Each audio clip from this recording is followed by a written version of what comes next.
ఆయన పార్టీ కార్యక్రమాలను స్వయంగా పర్యవేక్షిస్తూ కార్యకర్తలతో పాటు పార్టీ నేతలను కూడా గాడిన పెట్టే ప్రయత్నం చేస్తున్నారు.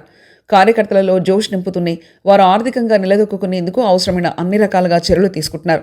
టీడీపీ ముఖ్య కార్యకర్తలకు ఏ ఆపద వచ్చినా వెంటనే లోకేష్ క్షణంలో సోషల్ మీడియా స్పందించడమే కాకుండా ఆపదలో ఉన్న వారిని వెంటనే సాయాన్ని కూడా ప్రకటిస్తున్నారు. తాను స్వయంగా ప్రకటించడమే కాకుండా స్థానిక నేతలను పురమాయించి కార్యకర్తలను ఆదుకోవాలని ఆదేశాలు జారీ చేస్తున్నారు. ఒక మంత్రివర్గ సమావేశం ప్రారంభానికి ముందు టీడీపీకి చెందిన మంత్రులతో లోకేష్ గత కొన్ని దఫాలుగా ప్రత్యేకంగా సమావేశమవుతున్నారు. వారితో మంత్రివర్గ భేటీ కంటే ముందుగా మాట్లాడుతున్నారు.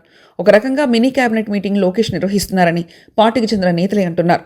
కూటమిలోని మిత్రపక్షాలకు చెందిన మంత్రులను ఈ సమావేశాలకు పిలవకపోయినా అత్యధిక సంఖ్యలో ఉన్న తన పార్టీకి చెందిన మంత్రులతో సమావేశమై వారికి దిశానిర్దేశం చేస్తున్నారు. ఇప్పటికైతే ఎమ్మెల్యేలకు మంత్రులకు క్లారిటీ మాత్రం వచ్చేసింది. లోకేష్ నేరుగానే ఆదేశాలు జారీ చేస్తుండటంతో త్వరలోనే ఆయన అందరం ఎక్కడం ఖాయమని తెలుస్తుంది. ఇటీవల లోకేష్ తరచూ ఢిల్లీ పర్యటనలు చేస్తుండడం, కేంద్ర మంత్రులతో సమావేశాలు, మోదీ అమిత్ షాలతో భేటీలు వంటి వాటితో మరింతగా రాజకీయాలను అందిపుచ్చుకునేలా చంద్రబాబు నాయుడు అవకాశం కల్పిస్తున్నారు. ఉపరాష్ట్రపతి ఎన్నికలకు ముందు కూడా లోకేష్ ఢిల్లీకి వెళ్లడం, పార్టీ ఎంపీలతో కలిసి మాట్లాడడం వంటివి ఈ తరహాన్వే. కార్యకర్తలకు, పార్టీ నేతలకు, మంత్రులకు, ఎంపీలకైతే ఒక క్లారిటీ వచ్చింది. వచ్చే ఎన్నికల వరకు చంద్రబాబు ముఖ్యమంత్రిగా ఆయన నాయకత్వంలోనే వెళ్తారంటున్నారు.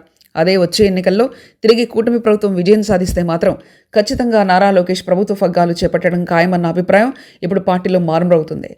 అందుకే ఇప్పటి నుంచే టీడీపీ అంతా లోకేష్ చుట్టూ తిరుగుతుండడానికి అదే కారణమన్న విశ్లేషణలు వినబడుతున్నాయి.